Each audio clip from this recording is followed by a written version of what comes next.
मैं आईने में देखकर बोलता हूँ, आखिर तुम हो कौन? आईना तुरंत टूट जाता है। अंदर मेरे ही जैसा दिखने वाला एक लड़का थ्रोन पर बैठा होता है और कहता है, मैं हूँ जज जीरो, मैं स्लॉटर सेवरन हूँ, मैं सेवन सेवरन का लीडर हूँ। तभी मैं रियलिटी में वापस आ जाता हूँ। मुझे तो स्लॉटर सेवरन होना चाहिए था, पर मैं तो एक चींटी को भी नहीं मार सकता हूँ। मेरे पास स्लॉटर टैलेंट है जो कि मेरी मदद करता है लोगों को मारकर और ज्यादा स्ट्रॉन्ग बनने में। पर जब मैं छोटा था और मैंने इस एबिलिटी के बारे में अपने ग्रैंडपा को बताया, तो वो इतना ज्यादा डर गए कि वो उसी रात सबको छोड़ छाड़ कर गाँव भाग गए। पर जाने से पहले उन्होंने मुझसे कहा था कि मैं कभी भी किसी को भी अपनी इस एबिलिटी के बारे में ना बताऊं। तभी से ही शिफ्ट होता है दूसरी तरफ। एक मॉन्स्टर एक पूरी टीम को ऑलमोस्ट खत्म कर चुका होता है। सिर्फ एक लड़की बची होती है, पर वो भी काफी ज्यादा जख्मी होती है। वो किसी तरह से उठती है और अपनी तलवार को दोबारा से उठाती है। वो पर्सन एक टीम मेंबर को मारने जा रहा होता है, पर वो लड़की आकर उस मॉन्स्टर पर वार करती है। पर वो मॉन्स्टर इजिली उसके वार से बच जाता है और उसे ही फेंक देता है। वो लड़की और भी ज्यादा इंजर्ड हो चुकी होती है। वो बचने की सारी उम्मीदें खो चुकी होती है, क्योंकि उसके सामने कोई नॉर्मल मॉन्स्टर नहीं होता, बल्कि वो एक लेवल 4 का मॉन्स्टर होता है। वो लड़की पूरी तरह से उम्मीद हार चुकी होती है और मरने के लिए बिल्कुल तैयार होती है। पर तभी वहाँ पर अम्ब्रेला लेकर मैं पहुंचता हूँ। वो लड़की मुझे देखकर घबरा जाती है और मुझसे कहती है, तुम आखिर यहाँ पर क्या कर रहे हो? जल्दी से यहाँ से भाग जाओ। उस मॉन्स्टर की नजर भी मुझ पर पड़ जाती है। वो काफी तेजी से मेरी तरफ आता है मुझ पर अटैक करने के लिए। मैं चुपचाप वहाँ पर खड़ा होता हूँ बिना किसी इमोशन के। उस लड़की को लगता है कि अब मैं मरने वाला हूँ, पर जैसे ही वो मॉन्स्टर मेरी तरफ आ रहा होता है, मैं अपनी पावर्स को एक्टिवेट करता हूँ और अपने एक ही हाथ से उसे रोक लेता हूँ और उसे अपनी फोर्स से इतना ज्यादा दूर फेंक देता हूँ कि वो एक दीवार से जाकर टकरा जाता है और वहीं मर जाता है। उसके बाद मैं उस मॉन्स्टर की ब्लड एनर्जी को अब्सॉर्ब कर लेता हूँ और एक मास्क निकाल कर पहन लेता हूँ, ताकि वो लड़की मेरा चेहरा अच्छे से ना देख पाए। वो लड़की पहले से ही काफी ज्यादा जख्मी होती है और थोड़े शौक में भी होती है। मैं वहाँ से जाने लगता हूँ, पर वो मुझसे कहती है, मैं बहुत ज्यादा जख्मी हूँ, क्या तुम मुझे किसी सेफ जगह पर ले जाओगे? मैं पहले तो उसकी मदद करने के लिए तैयार नहीं होता, पर फिर मैं उसकी मदद करने के लिए तैयार हो जाता हूँ। वो बहुत प्यार से अपने हाथ ऊपर करती है ताकि मैं उसे उठाकर यहाँ से ले जाऊँ, किसी राजकुमारी जैसा। पर इसका बिल्कुल उल्टा होता है। मैं उसके कपड़े पकड़ता हूँ और उसे घसीटते हुए ले जाता हूँ और एक स्टोर के पास जाकर उसे वहीं पर छोड़ देता हूँ। जब मैं जा रहा होता हूँ तो वो मुझसे मेरा नाम पूछती है और मुझे अपना नाम बताती है। उस लड़की का नाम एलिसन होता है। मैं उस लड़की को अपना नाम ब्रैंडन बताता हूँ और वहाँ से चला जाता हूँ। उसके बाद मैं अपने घर पर वापस आता हूँ, जहाँ पर मुझे अंदर से मेरी आंटी की आवाज सुनाई देती है। वो अपनी छोटी बेटी मेडिसिन को बता रही होती है, मैं और तुम्हारे डैड से 2 अवेकनिंग सीरम्स का ही जुगाड़ कर पाए। ये सीरम्स बहुत ज्यादा महंगे मिलते हैं। इसमें से एक सीरम तुम्हारी बड़ी बहन एमा के लिए और दूसरा एथन के लिए है। और तुम तो वैसे भी अभी छोटी हो, तो अगले साल जब तुम अवेक होगी तो मैं तुम्हें भी एक सीरम दिला दूंगी। पर मेडिसन ये सुनकर गुस्सा हो जाती है और कहती है, आप हमेशा अपने उस अनाथ न्यूफी को ही फेवर करती हैं। ईथन हमारे घर में रहता है और हमारा दिया हुआ खाना खाता है, और अब आप उसे अवेकनिंग सीरम भी दे रही हैं, जिससे मेरा फ्यूचर बेटर हो सकता है। चाहे कुछ भी हो जाए, मैं ईथन को वो सीरम यूज करने नहीं दूंगी। मेडिसन अपने डैड से कहती है कि वो भी मॉम को समझाए। मेडिसन की बात पर उसके डैड भी एग्री करते हैं। वो भी एथन को अवेकनिंग सीरम देने के खिलाफ होते हैं, पर जो एथन की आंटी होती है वो इस बात पर बिल्कुल भी एग्री नहीं करती हैं। वो सबका विरोध कर रही होती हैं और एथन का साइड ले रही होती हैं। ये देखकर उनके पति काफी ज्यादा गुस्सा हो जाते हैं और एथन की बेइज्जती करने लगते हैं। वो कहने लगते हैं, अगर हमने एथन को अपने साथ ना रखा होता तो आज वो भिखारी होता और सड़कों पर घूम रहा होता। ये सुनकर जो मेडिसन की बड़ी बहन होती है एमा, वो कहती है, डैड टेक्निकली भिखारी हम होते हैं। हमारे पास आज जो कुछ भी है वो एथन के पेरेंट्स उसके लिए छोड़ कर गए थे। यहाँ तक ये घर भी एथन के पेरेंट्स का है, और अगर हम लोग ईथन के पैसे यूज ना कर रहे होते तो वो भिखारियों जैसे नहीं बल्कि एक राजा जैसे जी रहा होता। ये सब सुनकर उसके डैड का चेहरा ही उतर जाता है। पर जो मेडिसन होती है वो अभी भी किसी भी बात को मानने के लिए तैयार नहीं होती। वो जिद करके उनमें से एक सीरम ले लेती है। तभी मैं भी दरवाजा खोलकर रूम में एंटर करता हूँ। मेरी आंटी मुझे देखकर खड़ी हो जाती है और कांपने लगती हैं। उन्हें ऐसा लग रहा होता है जैसे मैंने उनकी सारी बातें सुन ली हैं। वो मुझसे कहती हैं, जाओ अपने हाथ धुलाओ, फिर मैं खाना लगाती हूँ तुम्हारे लिए।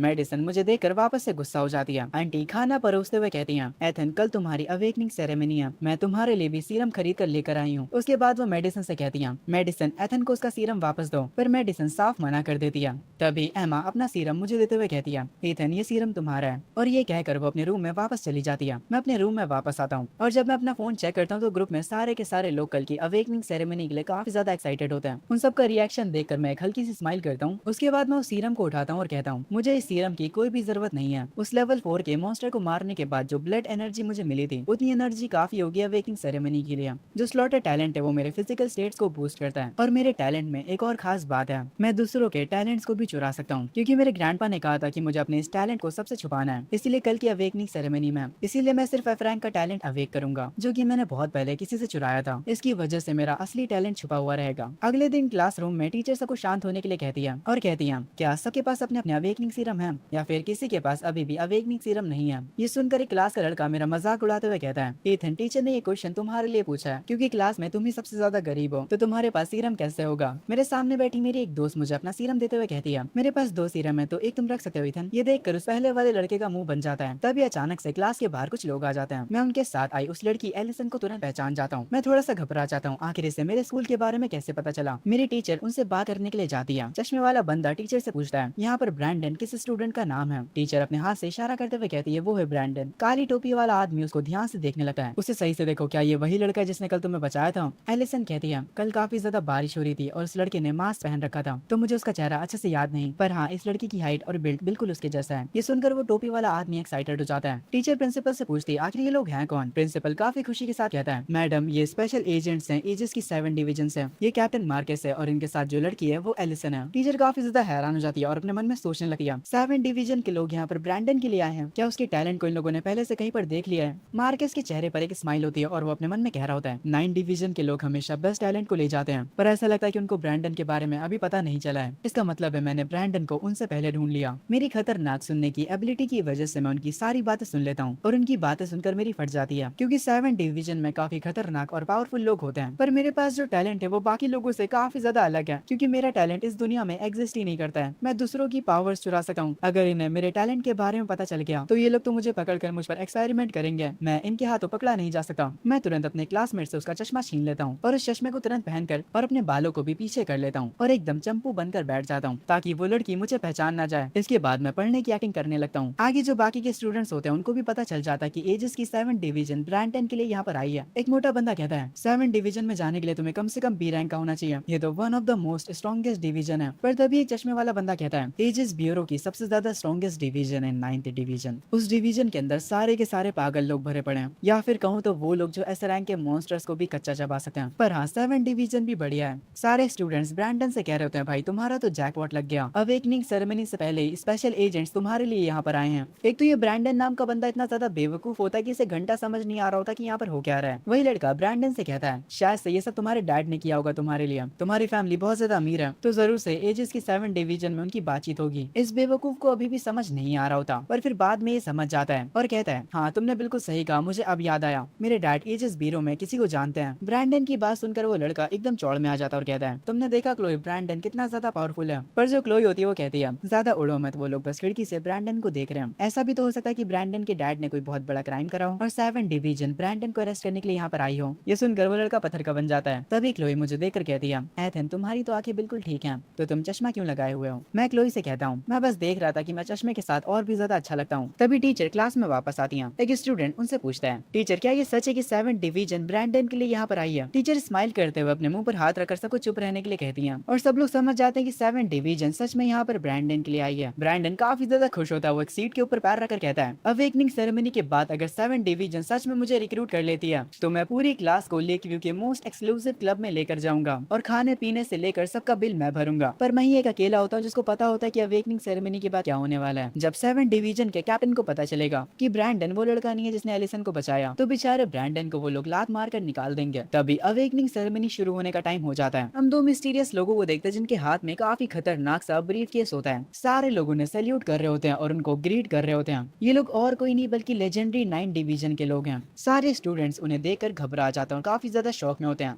9 डिवीजन से जो 2 लोग आए हुए थे उनमें से एक सफेद बालू वाले लड़के को देखकर मैं घबरा जाता हूँ, क्योंकि उसकी प्रेजेंस काफी ज्यादा टेरिफाइंग होती है। मुझे ऐसा लग रहा होता है कि अगर मैं इस बंदे से कभी भिड़ा तो ये मुझे कुछ ही सेकंड्स में खत्म कर सकता है। जो 7 डिवीजन का कैप्टन होता है मुस्कुराते हुए ब्रैंडन को देख रहा होता है। ब्रैंडन के साथ वाला लड़का उसको काफी ज्यादा चीयर करने लगता है। ब्रैंडन उससे कहता है अभी कुछ भी ऑफिशियल नहीं हुआ है। उसके बाद ब्रैंडन मुझसे कहता है मैंने सुना है ज्यादा पढ़ने वाले लोगों का जब टैलेंट अवेक होता है तो उनको बहुत ही यूजलेस टैलेंट मिलता है। एक टॉप स्टूडेंट को ए रैंक का ड्राइविंग टैलेंट मिला था, वो टैलेंट बिल्कुल यूजलेस था। कहीं तुम भी ड्राइविंग का टैलेंट अवेक ना कर लो। ये सुनकर मैं उससे कहता हूँ ड्राइविंग का टैलेंट इतना भी बुरा नहीं है, मुझे कोई दिक्कत नहीं है। ब्रैंडन मेरी बातों से रेज बेट हो जाता है। तभी क्लोई मुझसे पूछती कि उसने जो सीरम मुझे दिया था वो कहाँ पर है। मैं उसे बताता हूँ कि मैं वो क्लासरूम में भूल गया। ये सुनकर क्लोई मुझ पर भड़क जाती है और कहती है आखिर तुम इतने केयरलेस कैसे हो सकते हो, जबकि अवेकनिंग सेरेमनी तुम्हारा फ्यूचर डिसाइड करेगी। वो मुझे अपना खुद का सीरम देकर यहाँ से जाने लगती है, पर मैं उसका हाथ पकड़कर उसे रोक लेता हूँ। तुम अवेकनिंग सेरेमनी छोड़कर नहीं जा सकती, अब टाइम बहुत कम बचा है। क्लोई रोते हुए मुझसे कहती है आखिर तुम इतने ज्यादा लापरवाह कैसे हो सकते हो। मैं मुस्कुराते हुए उससे कहता हूँ अरे कोई बात नहीं, ज्यादा से ज्यादा क्या ही हो जाएगा, मैं बस अवेक नहीं हो पाऊंगा और क्या। तभी टीचर बताती कि ब्रैंडन और मेरी बारी आ चुकी है। 7 डिवीजन का कैप्टन मार्कस तुरंत एलिसन को ऑर्डर देता और कहता है जल्दी से 7 डिवीजन का रिक्रूट कॉन्ट्रैक्ट रेडी करवाओ। जैसे ही ब्रैंडन का टैलेंट अवेक होगा हम तुरंत उसे रिक्रूट कर लेंगे। हम पहली बार 9 डिवीजन से पहले एक मॉन्स्टर लेवल के बंदे को रिक्रूट कर लेंगे। मार्कस काफी खुश होता है। मैं अवेकनिंग चैम्बर के अंदर चला जाता हूँ। जैसा मैंने पहले सोचा था मुझे अपने मेन टैलेंट को छुपाना होगा क्योंकि मैंने सीरम का यूज नहीं करा है तो ज्यादा से ज्यादा मेरी रैंक ए आएगी। तभी दूसरी तरफ एक डिवाइस पर जिस पर मैं दिखाई दे रहा होता हूँ उस पर रेड अलर्ट आ जाता है। इस डिवाइस को कोई और नहीं बल्कि 9 डिवीजन वाले यूज कर रहे होते हैं और वो मुझ पर नजर रख रहे होते हैं। रेड अलर्ट को देखकर तुरंत 9 डिवीजन की लड़की बोलती है बॉस ऐसा कैसे हो सकता है, इस लड़के ने तो सीरम का इस्तेमाल भी नहीं करा है। बिना किसी सीरम के ये एक ऐसे रैंक का टैलेंट है और सबसे बड़ी बात इसके पास सिर्फ एक टैलेंट नहीं है। अगर ये लड़का कोई हाई प्योरिटी का सीरम इस्तेमाल करता है तो इसका हर एक टैलेंट एक अनदर रैंक पर पहुंच जाएगा। ये सब बातें 9 डिवीजन का बॉस सुन रहा होता है। आगे वो लड़की कहती है इस लड़के के पास ट्रिपल एस रैंक पर जाने की पोटेंशियल है। ये जो 9 डिवीजन का बॉस है वो काफी ज्यादा गोजो जैसा दिख रहा है तो इसका जो भी नाम हो हम इसे गोजो बुलाएंगे। गोजो अपना चश्मा नीचे करते हुए कहता है इस लड़के का नाम इथन हेज है। इंटरेस्टिंग, 9 डिवीजन इस मॉन्स्टर को रिक्रूट करेगी।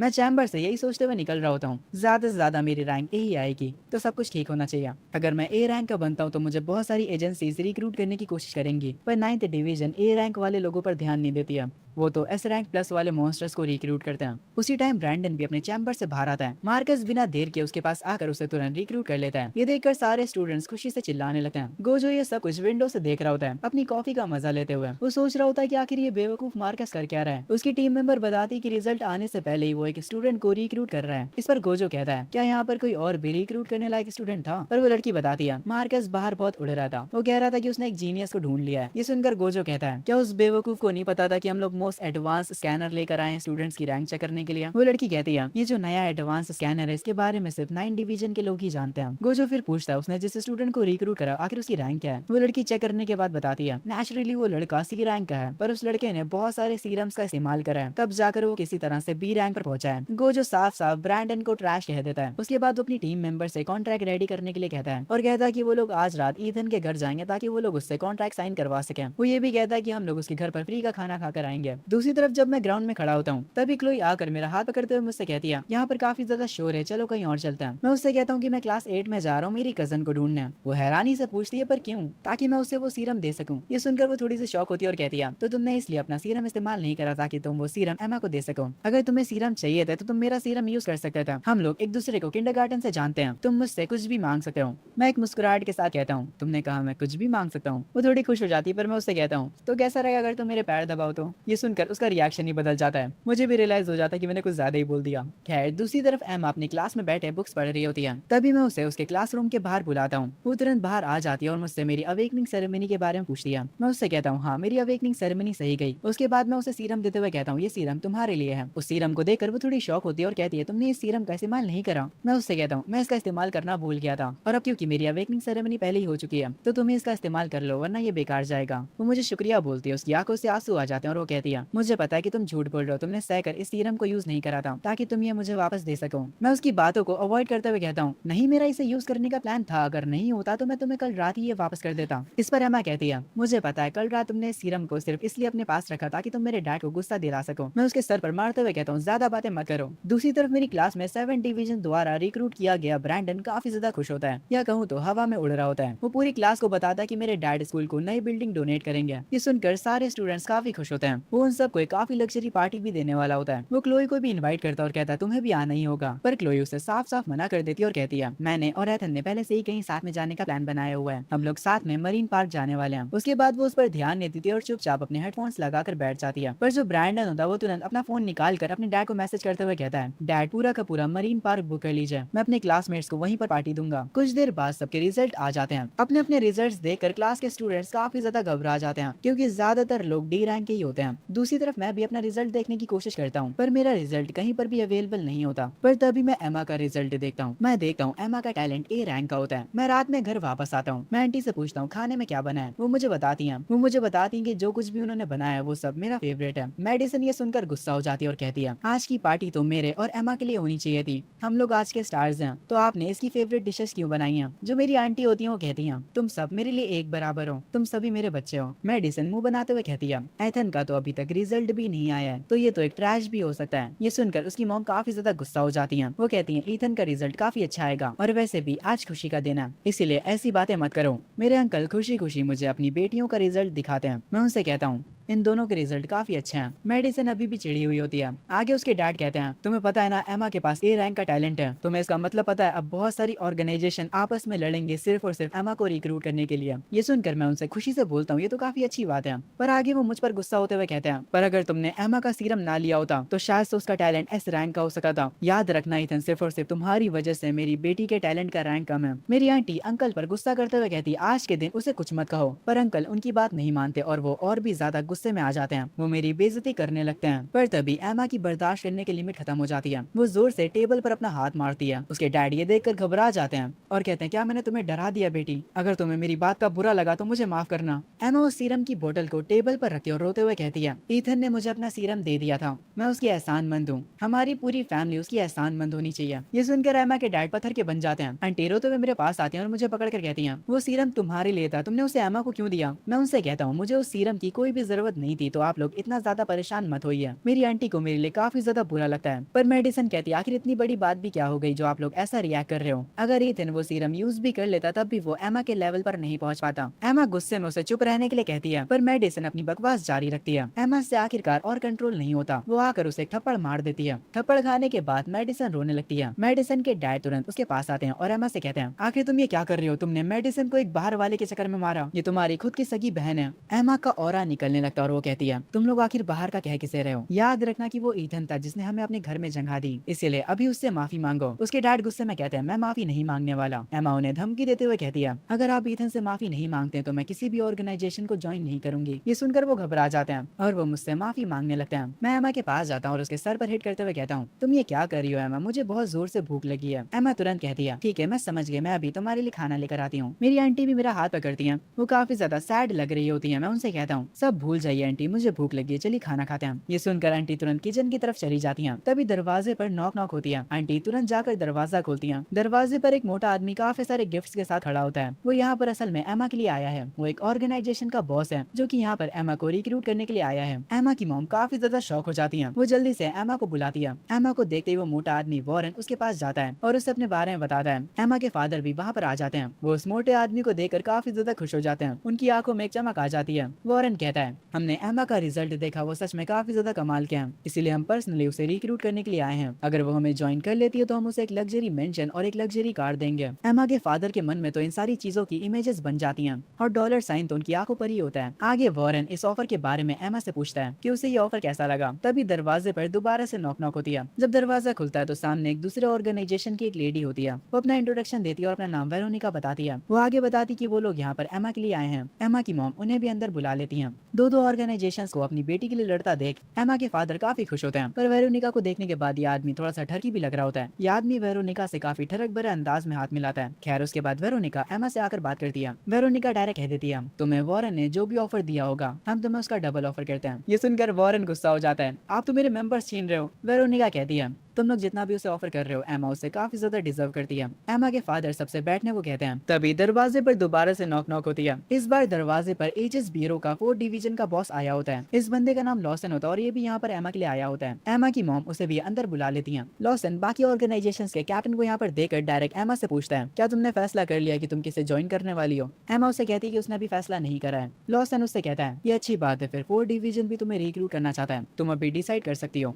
इतने सारे ऑफर्स देकर एमा के फादर तो पगला जाते हैं। वो कैप्टन लॉसन से बैठने के लिए कहते हैं। वेरोनिका सबसे कहती है, हम लोग चाहे जितना भी एक दूसरे से कम्पीट कर ले, फाइनल डिसीजन तो एमा का ही होगा। दूसरी तरफ एमा काफी ज्यादा हैरान होती है और वो अपने मन में कह रही होती है, मैंने सुना था कि टॉप टैलेंट्स के पीछे बहुत सारी ऑर्गेनाइजेशंस पड़ जाती हैं, पर अब मैं ये अपने सामने होते हुए देख रही हूँ। एमा आगे कहती है, मैं उस ऑर्गेनाइजेशन में जाऊंगी जिसमें ईथन मुझे जाने के लिए कहेगा। ये सुनकर मैं शॉक हो जाता हूँ। तीनों कैप्टन्स मेरी तरफ देखने लगते हैं। वो लोग मुझसे पूछते हैं, तो ईथन तुम्हारे हिसाब से एमा को कौन सी ऑर्गेनाइजेशन ज्वाइन करनी चाहिए? एमा के जो डैड होते हैं ये सब देखकर काफी ज्यादा गुस्सा हो जाते हैं और वो कहते हैं, तुम लोग आखिर उसकी बात क्यों मानोगे? एमा का फादर मैं हूँ तो डिसीजन मैं लूंगा। उसके बाद वो मेडिसन को आगे करते हुए कहते हैं, क्या आप में से कोई मेरी दूसरी बेटी को भी रिक्रूट कर सकते हैं? वेरोनिका मेडिसन के टैलेंट के बारे में पूछती है। उसका डैड काफी प्राउड के साथ बताता है, इसके पास सी रैंक का बीस्ट एमिंग टैलेंट है। 4 डिवीजन का कैप्टन तो साफ साफ मना कर देता है कि ये टैलेंट बहुत ज्यादा लो रैंक का है। पर वॉरेन मान जाता है और वो कहता है कि हम रिक्रूट कर लेंगे और साथ ही में वेरोनिका भी। वेरोनिका ये भी कहती है कि हम वॉरेन से ज्यादा ऑफर करेंगे। वॉरेन परेशान होते हुए कहता है, मिस वेरोनिका, आखिर आप हमेशा मेरे मेंबर्स क्यों कम करती रहती हैं? आगे वेरोनिका कहती है, अब सब कुछ तुम पर है एमा, तुम बताओ तुम्हें क्या करना है। एमा अभी भी अपनी बात पे टिकी होती है कि जो भी ईथन कहेगा वो वही करेगी। वॉरेन मुझसे मेरा नाम पूछता है, मैं उसे अपना नाम बता देता हूँ। मेरे अंकल वॉरेन से कहते हैं, आप लोगों को तो रिजल्ट जल्दी मिल जाता है ना, क्या आप लोग ईथन की रैंक बता सकते हैं? वॉरेन कहता है, हमारी लिस्ट में सिर्फ सी रैंक और उससे ऊपर की रैंक वाले लोग ही होते हैं, पर उस लिस्ट में ईथन का नाम नहीं था। ये सुनकर मेरे अंकल एक मुस्कुराहट के साथ कहते हैं, तो इसका मतलब है कि ईथन सी रैंक का भी नहीं है। ये सुनकर मेडिसन हंसने लगती है। मैं थोड़ा शॉक हो जाता हूँ, मुझे यकीन नहीं हो रहा होता कि मैं सी रैंक पर भी नहीं पहुंच पाया। तभी एमा एक शर्त रखते हुए कहती है, मैं उसी ऑर्गेनाइजेशन को ज्वाइन करूंगी जो ईथन को भी रिक्रूट करेंगे। ये सुनकर 4 डिवीजन का कैप्टन तो साफ साफ मना कर देता और कहता है कि उनके काफी हाई स्टैंडर्ड्स हैं, वो किसी लो रैंक के बंदे को नहीं ले सकते। पर वेरोनिका मान जाती है। वो कहती है, हम ईथन को ले तो लेंगे पर उसे ज्यादा फायदे नहीं मिलेंगे क्योंकि उसका टैलेंट काफी लो है। पर तभी दरवाजे पर दोबारा से नॉक नॉक होती है। एमा के डैड खुशी से कहते हैं, लग रहा है एमा के लिए कोई और भी आया है, जल्दी से जाकर गेट खोलो। जैसे ही एमा की मॉम डोर को खोलती हैं, सामने गोजो सातोरो खड़ा होता है। एमा की मॉम उससे पूछती हैं, क्या आप लोग भी एमा के लिए यहाँ पर आए हो? पर गोजो अपने ग्लासेस ठीक करते हुए कहता है, ये एमा कौन है? मैं यहाँ पर चाय के लिए नहीं बल्कि कॉफी के लिए आया हूँ। क्या ईथन घर पर है? मैं इन लोगों को देखकर काफी ज्यादा हैरान हो जाता हूँ। ये तो 9 डिवीजन है, आखिर इन लोगों को मेरे घर के बारे में कैसे पता चला? क्या इनको मेरे असली टैलेंट के बारे में पता चल गया? तभी मेरे अंकल गुस्सा करते हुए कहते हैं, ईथन आखिर तुम कैसे दोस्त बनाते हो? जरा इनको देखो तो ये लोग घर में कैसे घुस आए हैं। पर गोजो को यहाँ पर देखने के बाद बाकी सारे जो कैप्टन होते हैं वो हैरान रह जाते हैं। वेरोनिका तुरंत अपना सर नीचे करके ग्रीट करती है गोजो को और सैल्यूट करते हुए 4 डिवीजन का कैप्टन भी उठ जाता है। एमा के फादर को इतना तो समझ आ जाता है कि जो बंदा अभी अभी इनके घर में आया है वो कोई छोटा मोटा आदमी तो नहीं है। एमा का फादर भी काफी खुशी से फिर ग्रीट करता है। वो गोजो से पूछता है, आखिर आप लोगों को ईथन से क्या काम है? खैर आगे गोजो मेरे पास आकर अपने आप को इंट्रोड्यूस करता है और कहता है, मेरा नाम जूलियन ब्लैकवुड है और मैं एजेस की 9 डिवीजन से हूँ। जो भी तुम्हारा नाम हो हम तुम्हें गोजो ही बुलाएंगे। खैर मैं उससे कहता हूँ, आखिर तुम्हें मुझसे क्या चाहिए? गोजो कहता है, मुझे 2 चीजें चाहिए। पहला तो मैं तुम्हें 9 डिवीजन में इनवाइट कर रहा हूँ, दूसरा मुझे काफी भूख लगी है इसलिए मैं यहाँ पर फ्री के खाने के लिए आया हूँ। मेरे अंकल ये सुनकर हैरान होते हैं और कहते हैं, 9 डिवीजन, आखिर ये कौन सी यूनिट है? क्या 9 डिवीजन वाले ईथन जैसे लूजर को भी रिक्रूट कर लेते हैं जो सी रैंक का भी नहीं है? ईथन के अंकल की बात सुनने के बाद जो वेरोनिका और वॉरेन होते हैं वो खामोश हो जाते हैं। अपने माइंड में दोनों कह रहे होंगे, पागल है क्या ये? तभी 4 डिवीजन का कैप्टन बताता है, 9 डिवीजन एजेस ब्यूरो की स्ट्रॉन्गेस्ट स्पेशल ऑपरेशन यूनिट है। ये लोग सिर्फ ऐसे मॉन्स्टर्स को रिक्रूट करते हैं जिनका टैलेंट एस रैंक से ज्यादा हो। एमा के फादर के पसीने छूटने लगते हैं और वो कहते हैं, पर अभी तो मिस्टर वॉरेन ने कहा था कि ईथन उनकी लिस्ट में नहीं है। वॉरेन गुस्सा होते हुए कहता है, 9 डिवीजन पर्सनली जिसको भी सेलेक्ट कर लेती है उसका रिजल्ट किसी और को शो नहीं होता, इसीलिए बाहर की कोई भी ऑर्गेनाइजेशन को उनका पता नहीं चल पाता, इसीलिए ईथन हमारी लिस्ट में नहीं था। मेडिसन के फादर का मुंह खुला का खुला रह जाता है और मेडिसन का गुब्बारा फूला का फूला। ये सुनकर ईथन की आंटी काफी ज्यादा खुश होती हैं। वो कहती हैं, तो इसका मतलब है ईथन का टैलेंट काफी ज्यादा हाई है। पर जो अपना गोजो होता है वो एक कुर्सी पर बैठकर कहता है, उसका टैलेंट सिर्फ हाई नहीं है, उसका टैलेंट बहुत ज्यादा है। ईथन के पास 5 टैलेंट्स है, वो भी बिना किसी सीरम को यूज करे। ईथन की highest rating double S rank की है। गोजो एक डिवाइस को टेबल पर रखता और कहता है, इस पर ईथन के सारे रिजल्ट्स हैं। वो डिवाइस जैसे ही ओपन होता है उस पर हमें ईथन का रिजल्ट दिखाई देता है। ईथन का एक टैलेंट डबल एस रैंक का होता है और 2 टैलेंट्स एस रैंक के हैं और बाकी के 2 ए रैंक के हैं। ये देखकर मैं थोड़ा घबरा जाता हूँ। मेरे मेन टैलेंट का थोड़ा सा पार्ट एक्सपोज हो चुका है, पर ये अच्छी बात है कि इन्हें मेरे स्लॉटर टैलेंट के बारे में अभी तक पता नहीं चला है। एमा के फादर भी उन रिजल्ट्स को काफी ध्यान से देखने लग जाते हैं। मैं भी उन्हें काफी ज्यादा ध्यान से देख रहा होता हूँ। अब जाकर मेरे अंकल मुझसे घबराने लगते हैं। आगे गोजो कहता है, ब्रीफ केस को ओपन करो, ईथन की आंखों को स्कैन करो और उसके बाद इससे साइन करवाओ और फिर हम लोग आराम से बैठकर खाना खाएंगे। मैं ये ऑफर सुनकर अपने मन में सोचने लग जाता हूँ, अगर मैं इनके ऑफर को एक्सेप्ट कर लेता हूँ तो गवर्नमेंट मुझे अपना टॉप वॉर मशीन बनाने की कोशिश करेगी। जो टैलेंट्स मैं दूसरों से चुराता हूँ वो कभी न कभी सामने आ ही जाएंगे। मैं डायरेक्ट गोजो से कह देता हूँ, क्या मैं इस ऑफर को मना नहीं कर सकता? ये सुनकर वेरोनिका और वॉरेन दोनों हैरान हो जाते हैं। गोजो कहता है, ये तो काफी इंटरेस्टिंग है, तुम पहले ऐसे इंसान हो पूरी हिस्ट्री में जो कि 9 डिवीजन को मना कर रहे हैं। ये सुनकर मैं कहता हूँ, क्या 9 डिवीजन इतनी पुरानी है कि किसी ने उसे पूरी हिस्ट्री में आज तक मना नहीं करा? ये सुनकर गोजो हंसने लगता है और कहता है, तुमने सही कहा, हम इतने भी पुराने नहीं है, हमें बस 92 ईयर्स ही हुए हैं। अगर हम रूल्स को मानते हैं तो 9 डिवीजन ने जिसको भी चुना हो वो उसे मना कर सकता है, पर हम तुम्हें मना नहीं करने देंगे। ये सुनकर मैं थोड़ा शॉक हो जाता हूँ और अपने मन में सोचने लग जाता हूँ, क्या इन लोगों को मेरे स्लॉटर टैलेंट के बारे में पता चल गया है? मैं थोड़े गुस्से में कहता हूँ, आखिर मैं मना क्यों नहीं कर सकता? तभी गोजो कहता है, यहाँ पर काफी ज्यादा शोर है, चलो कहीं और चलकर बात करते हैं। उसके बाद वो तुरंत एक पोर्टल को ओपन करता है और हम दोनों उस पोर्टल के अंदर खींचे चले जाते हैं। सब लोग शॉक हो जाते हैं कि आखिर अभी यहाँ पर हुआ क्या। 9 डिवीजन की एक मेंबर बताती है, हमारे गोजो सर के पास टॉप स्पेशल टैलेंट है, वो ईथन को अपने साथ एक प्राइवेट डायमेंशन में लेकर गए हैं जहाँ वो उससे बात कर सके। दूसरी तरफ जब मैं उस डायमेंशन में पहुंचता हूँ तो वहाँ पर काफी ज्यादा अंधेरा होता है। गोजो मेरे सामने खड़ा होता है और कहता है, रिलैक्स हो जाओ, यहाँ पर सिर्फ हम दोनों हैं। ये मेरा खुद का प्राइवेट डायमेंशन है, हम लोग यहाँ पर आराम से बात कर सकते हैं। तभी गोजो मुझसे कुछ कहता है, एथन क्या तुम्हें पता है कि तुम्हारे ग्रैंडफादर कौन है? मैं उसके मुंह से ये सुनकर शॉक हो जाता हूँ और कहता हूँ, मेरे ग्रैंडफादर है और क्या? ये सुनकर गोजो थोड़ी शांत आवाज में कहता है, बाहर ऐसा मजाक किसी और से मत करना वरना फालतू में कोई तुम्हें पीट के चला जाएगा। अब मेरी बात अच्छे से सुनना, तुम्हारे ग्रैंडफादर वॉल्टर हेज वो असेंडेड डायरेक्टरेट 9 डिवीजन के मेंबर थे। वो लेजेंडरी 4 हाई मार्शल्स में सबसे ज्यादा स्ट्रॉन्गेस्ट है। उनका कोड नेम था एजर एम्परर। ये सब सुनने के बाद मैं प्रोसेस नहीं कर पा रहा होता हूँ। एक प्यारा सा बूढ़ा आदमी जो कि मेरी यादों से अचानक से गायब हो गया, वो असल में इतना ज्यादा पावरफुल था। अब मुझे समझ आया कि जब मैंने उसे अपने स्लॉटर टैलेंट के बारे में बताया था तो वो इतना ज्यादा शॉक क्यों हो गया था। पर अगले ही सेकंड वो नॉर्मल भी हो गया था और उसने मुझे एक पेंडेंट दिया था और ये भी सिखाया था कि इसका इस्तेमाल करके मैं अपने टैलेंट को कैसे छुपा सकता हूँ। मैं गोजो से कहता हूँ, मैंने उनके बारे में कभी भी ऐसा कुछ नहीं सुना था। गोजो मुझे आगे एक्सप्लेन करता है, ऑफिशियल रिकॉर्ड्स में उनका कोई भी जिक्र नहीं है। तुम्हारे ग्रैंडफादर एजर एम्परर ने ऑर्गेनाइजेशन को छोड़ दिया था और उन्होंने एक पावरफुल बंदे से अकेले पंगा ले लिया था जिसकी रैंक काफी ज्यादा हाई थी। उस पर्सन को जिनसे तुम्हारे ग्रैंडफादर भिड़े थे काफी लोग मिलकर भी उन्हें नहीं हरा पाते थे, पर तुम्हारे ग्रैंडफादर ने उनका भूत भर दिया। ये सुनकर मैं शॉक हो जाता हूँ और चिल्लाते हुए कहता हूँ, ये मत कहना कि उनके क्राइम्स के लिए तुम मुझे यहाँ पर अरेस्ट करने के लिए आए हो। गोजो ये सुनकर हंसने लगता है और कहता है, क्या बात कर रहे हो यार, शांत हो जाओ। सच बताऊं तो मैं तुम्हारे ग्रैंडफादर का काफी बड़ा फैन हूँ। अगर मैं और डिटेल में जाऊँ तो उनके केस में काफी ज्यादा गड़बड़ी हुई थी। मुझे लगता है किसी ने उन्हें फंसाने का प्लान बनाया हुआ था ताकि वो असली दुश्मन को बचा सके।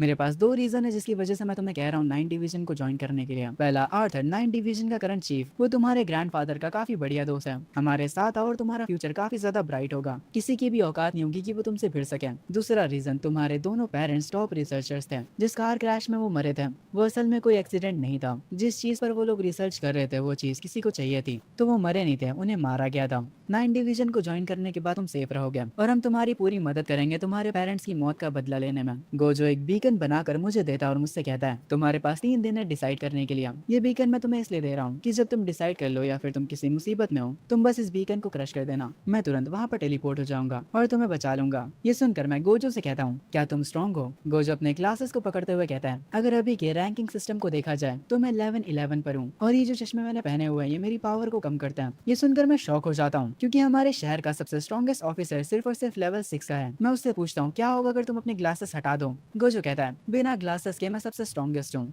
और हाँ, हम जो ब्रीफ केस लेकर आए थे उसके अंदर कॉन्ट्रैक्ट के साथ साथ एजिस लिंक भी है। एजिस लिंक एक ऐसा डिवाइस है जो कि 9 डिवीजन के हर एक मेंबर के पास है। तुम उसकी मदद से अपने टीममेट्स को कांटेक्ट कर सकते हो और टॉप लेवल की क्लासिफाइड फाइल्स को भी एक्सेस कर सकते हो। मैं गोजो से आखिरी सवाल पूछता हूँ और कहता हूँ, अगर मेरे पास 5 टैलेंट्स हैं तो वो मुझे कभी महसूस क्यों नहीं हुआ? ये सुनकर गोजो कहता है, क्योंकि वो अभी भी अनलॉक है। पर फिक्र मत करो, जब तुम ऑफिशियली 9 डिवीजन को ज्वाइन कर लोगे हम तुमसे इंसेनली ब्रूटल ट्रेनिंग करवाएंगे ताकि तुम उन्हें एक्टिवेट कर सको। हमारी ट्रेनिंग इतनी ज्यादा ब्रूटल होगी कि तुम्हें अपने पैदा होने पर ही अफसोस होने लगेगा। और हाँ, अगर तुम्हारे सारे सवाल खत्म हो गए हो तो चलो यार, काफी भूख लग रही है, खाना खाने चलते हैं। खैर, उसके बाद गोजो मुझे मेरे घर पर वापस ले आता है। वो सारे लोगों से पहले ही डाइनिंग टेबल पर बैठ जाता है और कहता है, आंटी जल्दी से खाना लेकर आइए, मुझे बहुत भूख लग रही है। गोजो अपनी प्लेट लेकर बैठ जाता है पर तभी उसका ध्यान वॉरेन और वेरोनिका पर जाता है। वो उनसे पूछता है, वो लोग घबराते हुए तुरंत मना कर देते हैं। गोजो उनसे कहता है, अगर तुम लोगों का काम यहाँ पर खत्म हुआ तो तुम लोग यहाँ से जा सकते हो। गोजो की बात सुनकर वो लोग तुरंत यहाँ से चले जाते हैं। गोजो 4 डिवीजन के कैप्टन को पहचान जाता है और वो उससे कहता है, लॉसन एमा के बारे में पहले 1st डिवीजन को बताओ। अगर एमा को 1st डिवीजन पसंद नहीं आता तो वो 4 डिवीजन में ट्रांसफर हो सकती है। उसके बाद वो एमा से कहता है, क्या तुम्हें कोई दिक्कत है? यहाँ पर ये सब होता देख एमा की तो आंखें ही घूमने लगती हैं। तभी एमा के फादर यानी मेरे अंकल गोजो के सामने आकर कहते हैं, क्या मेरी दोनों लड़कियां 9 डिवीजन को ज्वाइन कर सकती हैं? गोजो कहता है, तुम्हारी बड़ी बेटी अगर एस रैंक की होती तो हम इसके बारे में सोचते हैं, और तुम्हारी छोटी बेटी के बारे में तो मैं बात भी नहीं करना चाहता। 9 डिवीजन के जो गार्ड डॉग्स होते हैं उनके पास भी बी रैंक का फायर टैलेंट होता है। आखिर तुम्हारी छोटी बेटी वहाँ पर क्या करेगी? वहाँ के गार्ड डॉग्स ही इसे अपना खाना बना लेंगे। खैर, अपना खाना खत्म करने के बाद गोजो एक एप्पल खाते हुए, वो भी हमारे ही घर का, यहाँ से जाते हुए मुझसे कहता है, एथन तुम्हारे पास 3 दिन है मुझे जवाब देने के लिए। गोजो के जाने के बाद मेरे अंकल का बिहेवियर मेरे प्रति काफी ज्यादा बदल जाता है। वो अपनी सबसे महंगी ड्रिंक मुझे पीने के लिए देते हैं पर मैं उनके ऊपर ध्यान नहीं देता और अपने रूम में जाने लगता हूँ। तभी मेरी आंटी मुझे बताती कि मेरे लिए एक डिलीवरी पार्सल आया था और उन्होंने उसे मेरे रूम में रख दिया है। मैं अपने कमरे में जाता हूँ तो देखा हूँ कि वो पार्सल मेरे डेस्क के ऊपर रखा होता है। मैं जब उसे ओपन करता हूँ तो उसमें एक बहुत ही पुराना फोन होता है। मैं उसे देखते ही पहचान जाता हूँ, ये मेरे ग्रैंडपा का फोन होता है। मैं जब उस फोन को ऑन करता हूँ तो उसमें एक रिकॉर्डिंग चलने लगती है जिसमें मेरे ग्रैंडपा मुझसे कहते हैं, एथन मेरी बात को अपने दिमाग में बैठा लो, पहला 9 डिवीजन को ज्वाइन करो और दूसरा आज रात 2-3 बजे खुद को आईने में जाकर देखो और मिरर के सामने खड़े होकर अपने स्लॉटेड टैलेंट को एक्टिवेट करो फुल पावर पर, वो भी आधे घंटे के लिए। ग्रैंडपा की बातें सुनकर मुझे लगा कि वो मुझसे कुछ छुपा रहे हैं। खैर, उसके बाद मैं उस ब्रीफ केस को चेक करता हूँ जो कि मुझे 9 डिवीजन देकर गई है। उस ब्रीफ केस में से मैं एजिस लिंक को निकालता हूँ पर जब मैं एजिस लिंक को ऑन करता हूँ तो मुझे कुछ समझ नहीं आता। वो सफेद बालों वाला काम की चीजें तो बताकर ही नहीं गया। तभी दूसरी तरफ लोई मुझे मैसेज करती है। वो काफी काफी ज्यादा एक्साइटेड होती है कल मरीन पार्क में जाने के लिए। मैं उससे कहता हूँ मैं टिकट्स लेकर रखूंगा, तुम बस तैयार रहना। वो काफी खुश हो जाती है सुनकर। तभी सीन शिफ्ट होता है मार्कस पर, जो कि पगला चुका होता है और वो एलिसन से कहता है, एलिसन क्या तुम्हें सच में यकीन है कि ब्रैंडन ही वो लड़का था जिसने तुम्हें उस लेवल 4 के मॉन्स्टर से बचाया था? एलिसन कहती है, मुझे सही से उसका चेहरा याद नहीं है और उस दिन बारिश भी काफी ज्यादा हो रही थी, तो मैं सही से आपको बता नहीं सकती। मार्कस अपना टेबल पर सर मारते हुए कहता है, वो लेवल 4 को हराने वाला लड़का ये नहीं हो सकता। इस गधे ने ड्रग्स का इस्तेमाल किया सिर्फ और सिर्फ बी रैंक पर पहुंचने के लिए। मुझे लगा था कि मैंने एक जीनियस को ढूंढ लिया है। जब ये बात बाकी के डिवीजन के कैप्टन को पता चलेगी, सब मिलकर मेरा मजाक उड़ाएंगे। और मैंने ये भी सुना कि उस बेवकूफ ने लेक व्यू का सबसे बिगेस्ट क्लब बुक करा है एक काफी बड़ी पार्टी के लिए। मैं उस पार्टी में अपना 10 इंच का जूता पहन कर जाऊंगा उसके मुंह पर मारने के लिए।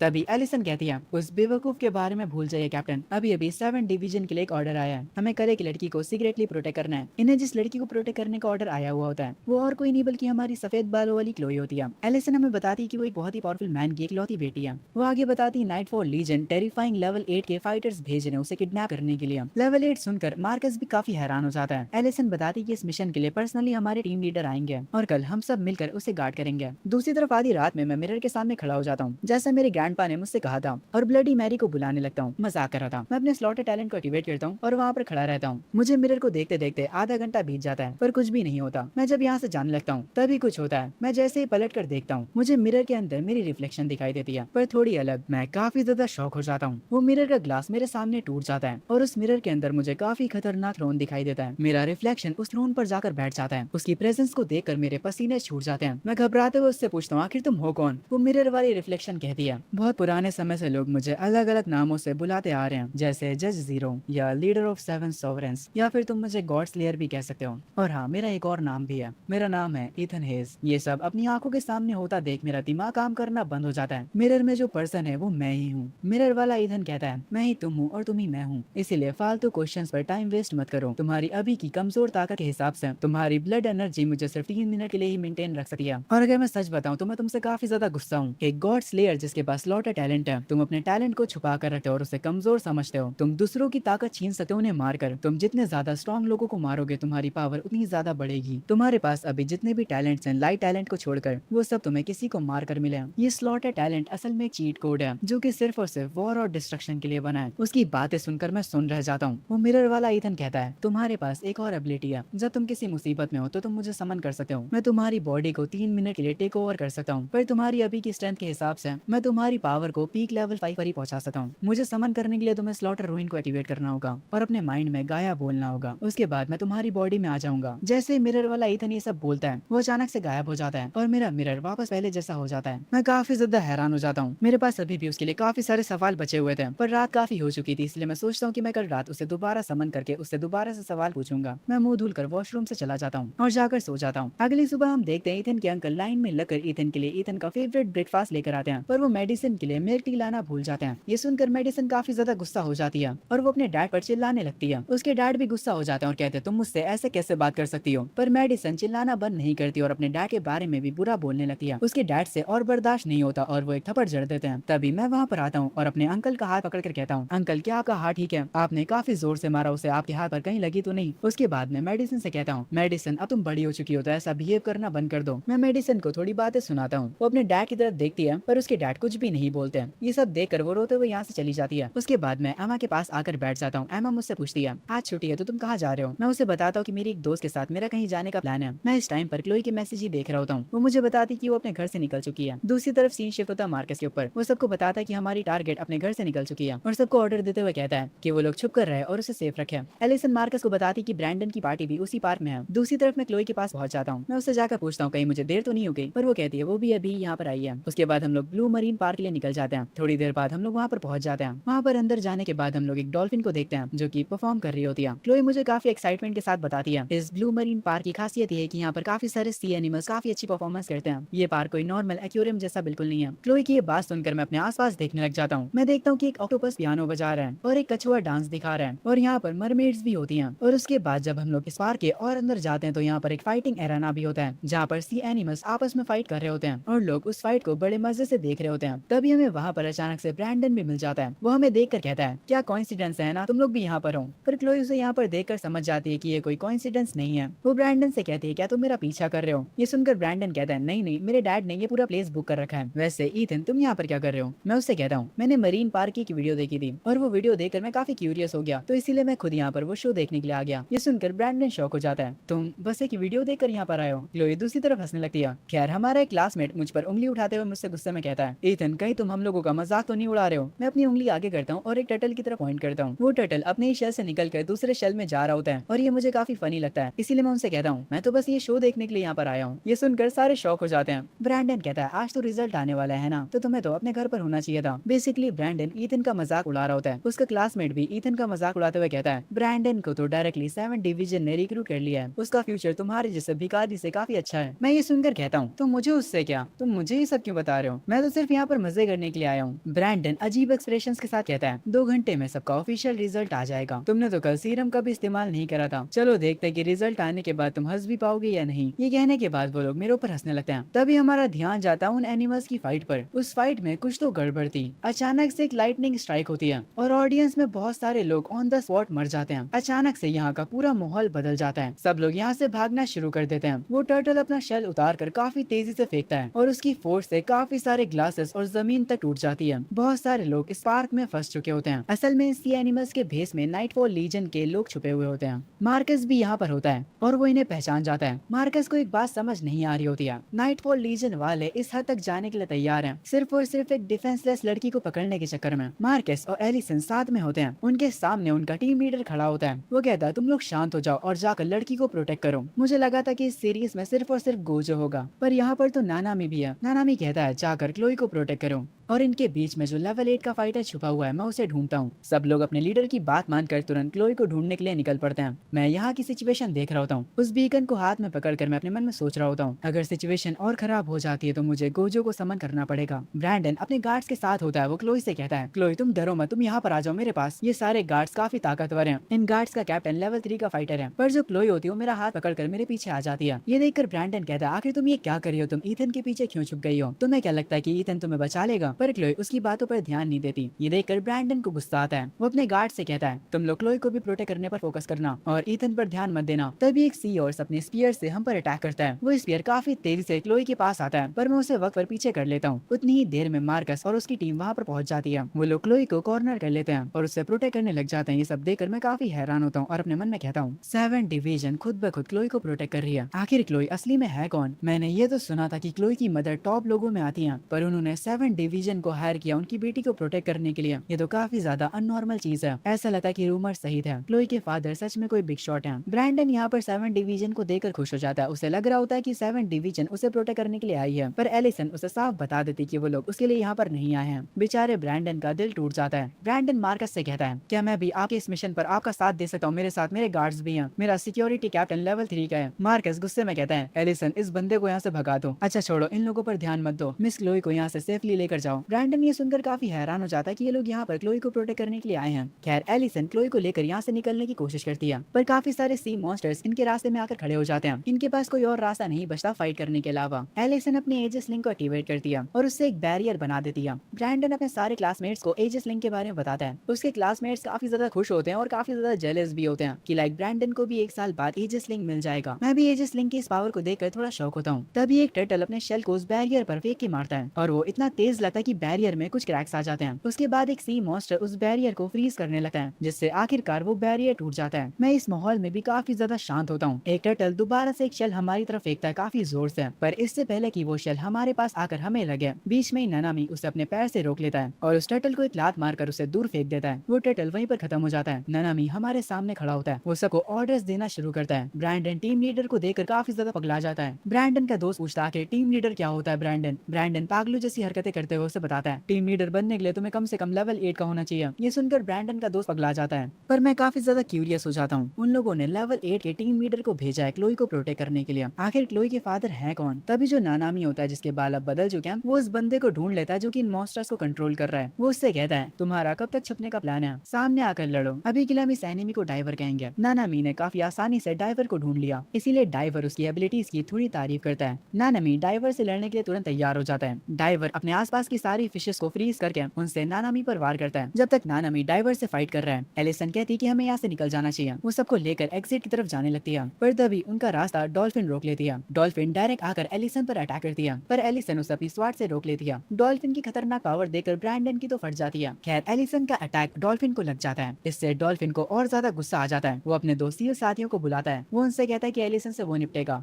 वो लोग उनके टारगेट पर ध्यान दें। वो सील्स भी फाइट में कूद जाते हैं। एलिसन बाकी के मेंबर से कहती है क्लोई को प्रोटेक्ट करने के लिए। बाकी के सारे मेंबर्स क्लोई के सामने आकर खड़े हो जाते हैं। 7 डिवीजन के कुछ लोग सील को मिलकर रोक तो लेते हैं। पीछे से ब्रैंडन काफी कॉन्फिडेंट से कहता है क्लोई तुम चिंता मत करो, मैं तुम्हें प्रोटेक्ट करूंगा। पर तभी वो दोनों सील पीछे हट जाते हैं और पता नहीं कहां से तबला निकालते हैं और बजाने लगते हैं। तबले की आवाज से जो फोर्स क्रिएट होती है उससे 7 डिवीजन के सारे गार्ड्स गिर जाते हैं। आखिर में ब्रैंडन का गार्ड भी आगे आकर क्लोई को प्रोटेक्ट करने लगता है। ये देखकर ब्रैंडन की फट जाती है और वो अपने गार्ड से कहता है उसे क्यों प्रोटेक्ट कर रहे हो, मुझे प्रोटेक्ट करो। तभी वो सील्स क्लोई की तरफ काफी तेजी से आ रहे होते हैं, पर इससे पहले कि वो लोग क्लोई के पास आए मैं उनमें से एक खतरनाक पंच मारता हूँ और दूसरे सील के ऊपर चढ़कर उसे भी एक पंच मारता हूँ और बस वो दोनों खत्म। वहाँ पर जो पानी पड़ा हुआ था मैं उससे अपने हाथ धुलता हूँ। मेरी पावर देखकर वो डॉल्फिन घबरा जाती है और कहती है यहाँ पर 7 डिवीजन वालों ने एक और हिडन फाइटर छुपा कर रखा हुआ है। मैं सबके आगे खड़े होकर कहता हूँ जब मैं बच्चा था तब मुझे बॉक्सिंग काफी ज्यादा पसंद थी, इसीलिए मुझे थोड़ी बहुत बॉक्सिंग आती है। और वैसे भी ये दोनों तो बस एक आम से सील्स थे, तो इन्हें हैंडल करना तो बिल्कुल नॉर्मल है। ब्रैंडन ये सुनकर पगला जाता और कहता है मेरे कद्दू का नॉर्मल, ये सील कम से कम पीक लेवल 2 पर थे। वहाँ पर खड़े सारे लोग हैरान हो जाते हैं। क्लोई एक प्यारी सी स्माइल के साथ मुझे शुक्रिया बोलती है। उधर एलिसन डॉल्फिन से लड़ रही होती है, पर डॉल्फिन को समझ आ जाता है कि वो एलिसन से जीत नहीं पाएगी, इसीलिए वो भी यहाँ से भाग जाती है। पर तभी पानी के अंदर से एक हाथ निकलता है और वो क्लोई के पैरों को पकड़ लेता है और वो क्लोई को पानी के अंदर खींचने लगता है। पर वक्त पर नानामी यहाँ पर आकर उस डाइवर पर एक अटैक करता है। उस डाइवर की हालत उस अटैक से खराब हो जाती है। उसके बाद नानामी इजीली उसे पकड़ लेता है। नानामी ब्रैंडन को देखने के बाद मार्कस से कहता है मार्कस क्या तुमने इस फुद्दू को रिक्रूट करा है 7 डिवीजन के लिए? मार्कस कहता है मुझसे थोड़ी गलती हो गई बॉस, पर एटलीस्ट ये लड़का इतना भी खराब नहीं है। ये सुनने के बाद तो बेचारे ब्रैंडन का दिल ही टूट जाता है। नानामी मेरा नाम पूछता है, मैं उसे बताता हूँ मेरा नाम ईथन हेज है। वो मेरे टैलेंट की और मेरी तारीफ करता है। वो कहता है तुम्हारा टैलेंट कम से कम ए रैंक का होगा या एस रैंक का भी हो सकता है। ये सुनने के बाद मेरे क्लासमेट्स की आंखें फटी की फटी रह जाती हैं और बेचारा ब्रैंडन तो रोने ही लग जाता है। नानामी आगे मुझसे पूछता है तुमने कौन सी ऑर्गेनाइजेशन ज्वाइन करी है? मैं उससे कहता हूँ मैंने अभी तक कोई ऑर्गेनाइजेशन ज्वाइन नहीं करी है। जो सुनकर वो थोड़ा सा शॉक होता है और कहता है क्या कोई भी ऑर्गेनाइजेशन अभी तक तुम्हारे पास नहीं आई है? मैं उससे कहता हूँ मुझे एक ऑर्गेनाइजेशन ने अप्रोच तो करा है पर मैं अभी तक डिसाइड नहीं कर पाया हूँ। नानामी थोड़ा हैरान होता है। उसके बाद वो कहता है तुम 7 डिवीजन क्यों नहीं ज्वाइन कर लेता? अगर तुम 7 डिवीजन को ज्वाइन करते हो तो मैं तुम्हें डायरेक्ट स्क्वाड कैप्टन बना दूंगा। मार्कस कहता है पर बॉस हमारे पास और लोगों के लिए अब जगह नहीं है। नानामी कहता है तो क्या हुआ, मैं जगह बना लूंगा डायरेक्टर से बात करके। पर मैं नानामी की ऑफर को साफ मना कर देता हूँ, जो सुनकर वो काफी ज्यादा हैरान हो जाता है। पर उसके बाद वो समझ जाता है कि शायद से मेरे कोई दूसरे प्लान्स भी होंगे, इसीलिए वो आगे कुछ नहीं बोलता। पर तभी अचानक से यहाँ पर अंधेरा छाने लगता है। नानामी को तुरंत एक एनिमी सेंस होता है। वो तुरंत अपने स्टैंड में आ जाता है फाइट करने के लिए रेडी, और इस बार नानामी अपनी पूरी पावर को रिलीज करता है। तभी पानी के अंदर से एक बहुत बड़ा टर्टल बाहर आता है। उसके ऊपर एक बूढ़ा आदमी बैठा होता है और ये कोई आम बूढ़ा आदमी नहीं होता बल्कि ये लेवल 10 का फाइटर होता है। नानामी ये देखकर काफी ज्यादा हैरान हो जाता है। वो बूढ़ा आदमी भी नानामी की पावर्स को सेंस कर लेता है। उसे पता चल जाता है कि नानामी पीक लेवल 8 का फाइटर है। वो बूढ़ा आदमी एक आर्टिफैक्ट का इस्तेमाल करता है जिससे बाहर की दुनिया से सारे कॉन्टैक्ट उठ जाते हैं। ये देखकर नानामी थोड़ा सा परेशान हो जाता है। खैर वो बूढ़ा आदमी सिर्फ नानामी की पावर्स को ही सेंस नहीं करता बल्कि वो मेरी पावर्स का भी अंदाजा लगा लेता है। वो मुझे एक ऑफर देता है, बच्चे मैं तुम्हें 2 चॉइसेस देता हूँ, तुम हमारी ऑर्गेनाइजेशन में आ सकते हो और अगर तुम हमें ज्वाइन नहीं करते हैं तो हम तुम्हारे क्लासमेट्स के साथ तुम्हें भी ब्रूटली मार देंगे। ब्रैंडन उस बूढ़े आदमी की बात सुनकर पगला जाता है और अपने मन में कहता है पहले तो सिर्फ 7 डिवीजन तुम्हें ज्वाइन करवाना चाहती थी, पर अब विलन्स भी तुम्हें अपनी टीम में रखना चाहते हैं। मेरे हाथों में वही बीकन होता है। मैं उस बूढ़े आदमी से कहता हूँ क्या मैं ऑप्शन सी को चुन सकता हूँ? ये सुनकर वो बूढ़ा आदमी हंसने लगता है और कहता है बहुत कम ही लोग मेरे साथ मजाक कर पाते हैं। मेरे सारे क्लासमेट्स मुझसे कहने लगते हैं ईथन उसकी टीम ज्वाइन कर लो, शायद से वो हमें छोड़ दें। पर मैं कहता हूँ अगर मैं इसे ज्वाइन भी कर लेता हूँ तब भी ये तुम लोगों को नहीं छोड़ने वाला। ये सुनकर वो बूढ़ा आदमी कहता है तुम ताकतवर के साथ काफी इंटेलिजेंट भी हो, तुम्हारा नाम क्या है बच्चे? मैं उससे कहता हूँ मैं ब्रैंडन विटमोर हूँ। ये सुनकर ब्रैंडन गुस्से में कहता है अगर तू ब्रैंडन है तो साले मैं कौन हूँ? सर इसका नाम ईथन है। ये ईथन सारे पावरफुल लोगों को अपना नाम ब्रैंडन बताता है ताकि कुछ भी हो तो बेचारा ब्रैंडन फंसे। वो बूढ़ा आदमी ये सुनकर और हंसने लगता और कहता है ईथन तुम मुझे और ज्यादा पसंद आते जा रहे हो। अगर तुम मुझे ज्वाइन कर लेते हो तो मैं तुम्हारे क्लासमेट्स को सच में छोड़ दूंगा, पर अगर तुम मुझे मना करते हो तो मैं अभी इन्हें मार दूंगा। मेरे पीछे से ब्रैंडन मुझसे कहता है ईथन आखिर तुम किस चीज का इंतजार कर रहे हो? अब तुम ही हम सबको बचा सकते हो। ब्रैंडन की आंखों से आंसू आने लगते हैं। मैं उस बूढ़े आदमी से कहता हूँ क्या तुम सच में लेवल 10 के हो? वो बूढ़ा आदमी बताता है कि वो मिड लेवल 10 का है। उसके बाद मैं उससे पूछता हूँ क्या तुम सच में फाइट कर सकते हो? जिस पर वो बूढ़ा आदमी अपना ऑरा रिलीज करते हुए कहता है यहाँ पर कोई भी मुझसे फाइट करने के लायक ही नहीं है, यहाँ तक कि 7 डिवीजन का टीम लीडर भी नहीं। ये सुनने के बाद मैं उससे कहता हूँ तो तुम्हारे हिसाब से तुम यहाँ पर स्ट्रॉन्गेस्ट हो। मैं उस बीकन को डिस्ट्रॉय करता हूँ जो कि काफी देर से मेरे हाथ में था और मैं कहता हूँ you are strongest with sole exception of Satoru Gojo of course. Universe. जैसे ही वो बीकन टूटता है, एक पोर्टल अपीयर होता है जिसमें से गोजो आ रहा होता है। उसे देखते ही उस बूढ़े आदमी की फट जाती है। गोजो कहता है, तुम्हें इतना एक्साइटेड होने की जरूरत नहीं है ओल्ड मैन। गोजो उस बूढ़े आदमी के सामने आकर खड़ा हो जाता है। सारे स्टूडेंट्स उसे पहचान लेते हैं। ब्रैंडन के तो होश ही उड़ जाते हैं और वो कहता है, आखिर ईथन 9 डिवीजन से गोजो को कैसे समन कर सकता है। गोजो मेरे सर पर हाथ रखते हुए कहता है, तुम पहले वो बच्चे हो जो कि मुझे अपने बॉडी गार्ड की तरह यूज कर रहे हो। नानामी भी उसे देखकर शॉक हो जाता है। गोजो नानामी के पास जाते हुए कहता है, तुमने अपने एनिमी को कुछ ज्यादा ही अंडर एस्टिमेट कर दिया। तुम्हारी वजह से आज यहाँ पर सारे लोग मारे जाते हैं। मैं तुम्हें 1 महीने के लिए सस्पेंड कर रहा हूँ। नानामी गोजो की बात मान लेता है। गोजो बूढ़े आदमी से कहता है, देखो तुम्हारे पास 2 ऑप्शन हैं, या तो तुम यहाँ से रोते हुए भाग जाओ या तो मैं तुम्हें कुत्ते की तरह पीटने वाला हूँ। वो बूढ़ा आदमी कहता है, चाहे कुछ भी हो जाए मैं यहाँ से नहीं भागने वाला, मैं तुमसे अंत तक लड़ूंगा। ये सुनकर गोजो कहता है, ठीक है मैं समझ गया, तुमने दूसरा ऑप्शन चुना है। वो बूढ़ा आदमी अपनी फुल पावर का यूज करता है और यहाँ पर अचानक से काफी ज्यादा ठंड होने लगती है। यहाँ पर सारे लोग जमने लगते हैं, पर गोजो को इससे कोई भी फर्क नहीं पड़ता। वो इंस्टेंटली उस बूढ़े आदमी के पास जाता है और उसकी गर्दन पकड़ लेता है और एक पोर्टल के थ्रू होकर उसे एक दीवार से जाकर लड़ा देता है। गोजो की सिर्फ हल्की सी पावर देकर वो बूढ़े आदमी की फट जाती है और वो कहता है, तुम लेवल 11 की पीक पर हो। इसमें कोई हैरानी की बात नहीं कि मॉन्स्टर भी तुम्हें मॉन्स्टर कहते हैं। ये कहते हुए वो बूढ़ा आदमी जमीन पर गिरने लगता है। गोजो उससे कहता है, तुम्हारा शुक्रिया मेरी तारीफ करने के लिए, पर तुमने एक चीज गलत बोली। सिर्फ मॉन्स्टर्स ही नहीं बल्कि किंग ऑफ कर्सेस भी मुझे अपने लेवल का मानता है। उसके बाद गोजो उसे एक और पंच मारकर खत्म कर देता है। वो जिस आर्टिफैक्ट का इस्तेमाल कर रहा था बाहर की दुनिया से कांटेक्ट खत्म करने के लिए, उसके मरते उसका इफेक्ट भी खत्म हो जाता है और एग्जिट दोबारा से खुल जाता है। गोजो वो आर्टिफैक्ट देखकर कहता है, ये आर्टिफैक्ट तो काफी कमाल का है, पर तुम्हारे जैसा बेवकूफ आदमी इसका इस्तेमाल कर रहा था। मैं किसी पावरफुल राजकुमारी को ये आर्टिफैक्ट गिफ्ट में दे दूंगा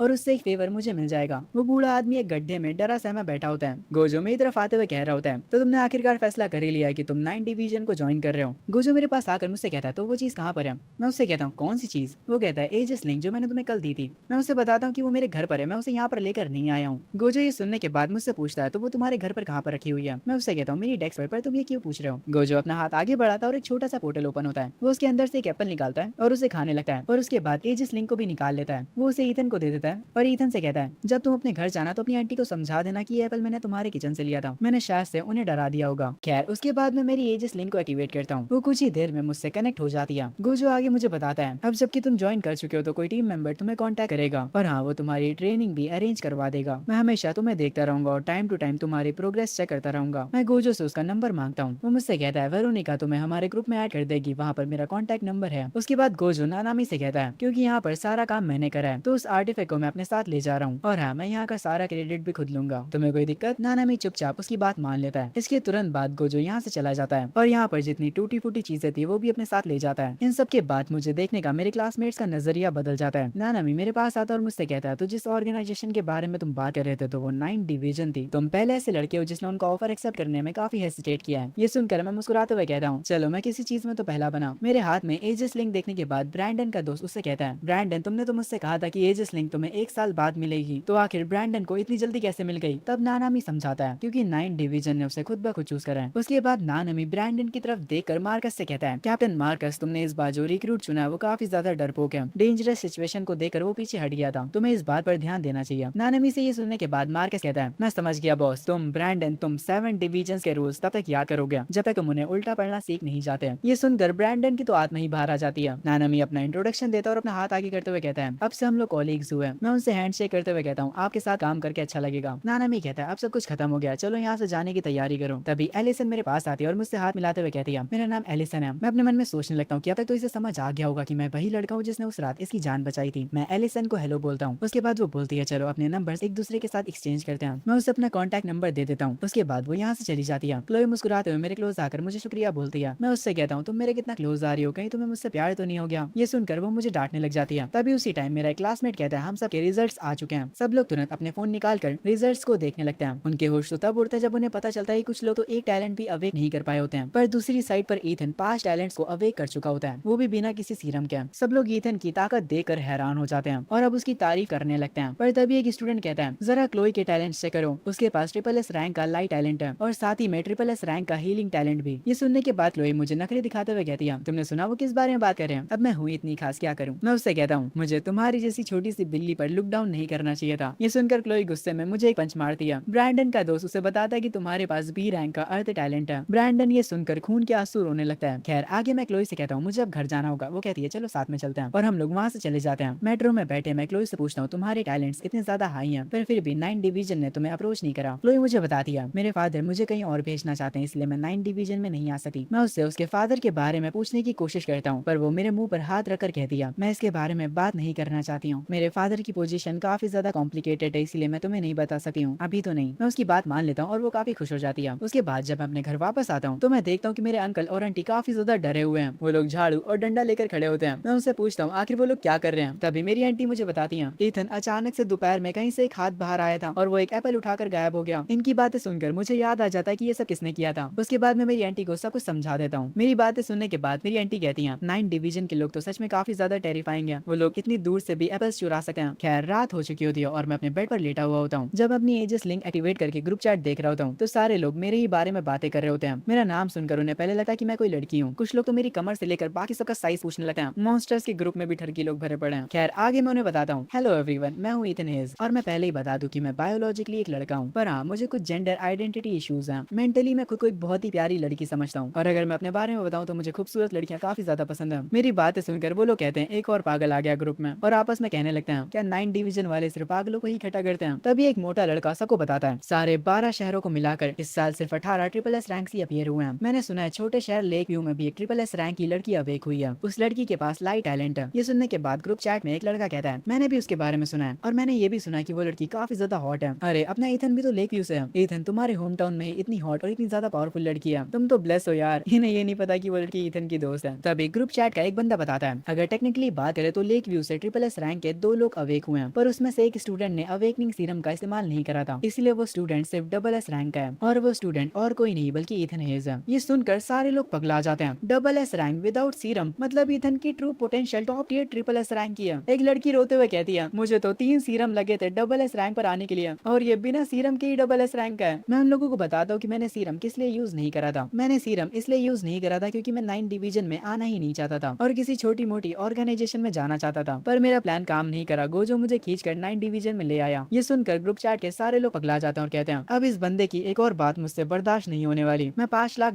दूंगा इसे जो भी लेक व्यू में जाकर पीट के आएगा। तभी मैनेजर का मैसेज आता है कि सब लोग शांत हो जाओ, तुम लोगों को 1 हफ्ते की छुट्टी मिली है। उसके बाद हेडक्वार्टर्स तुम्हें वापस बुला लेगा। उसके बाद मैनेजर मुझे पर्सनली डीएम करके बता दिया हमारे सारे रूल्स को तुम अच्छे से पढ़ लेना। हमने $1 मिलियन तुम्हारे अकाउंट में भेज दिया तुम्हारे साइनिंग बोनस के तौर पर। खैर उसके बाद मैं एजिस लिंक को चेक करने लग जाता हूँ। ये एक टियर 4 का आर्टिफैक्ट है। मैं इससे दूसरों से कम्युनिकेट कर सकता हूँ और ये एक हाई एनर्जी लेजर स्वाड भी बन जाती है। मैं इससे टेलीपोर्ट भी कर सकता हूँ और बैरियर्स भी बना सकता हूँ। पर हाँ ये डिवाइस काफी ज्यादा ब्लड एनर्जी को यूज करता है, पर क्योंकि मेरे पास स्लॉटर टैलेंट और साथ ही में स्ट्रेंथ टैलेंट है और साथ ही मुझ में ब्लड एनर्जी काफी ज्यादा है, तो ये डिवाइस मेरे लिए ही बना है। इस टियर 4 लेजर स्वाड के साथ तो मैं लेवल 5 के बंदे से भी भिड़ सकता हूँ। तभी रात में मुझे एलिसन का मैसेज आता है। उसने मुझे इतनी रात में मैसेज करा, इसका मतलब कोई तो बात है। वो पहले तो उस रात उसे बचाने के लिए मुझे शुक्रिया कहती है। मैं उससे पूछता हूँ तुमने मुझे कब पहचाना था पहली बार। वो बताती है मैं तुम्हें पहले दिन ही पहचान गई थी, पर मैं चुप रही क्योंकि मुझे लगा कि तुम इस चीज को छुपाना चाहते हो। वैसे आज मैं तुम्हें इसलिए कांटेक्ट कर रही हूँ क्योंकि मुझे तुम्हारी मदद चाहिए। ये सुनकर मेरा रिएक्शन बदल जाता है और मैं कहता हूँ हम सिर्फ 2 बार ही मिले और तुम अभी से मुझसे मदद मांगने लगी।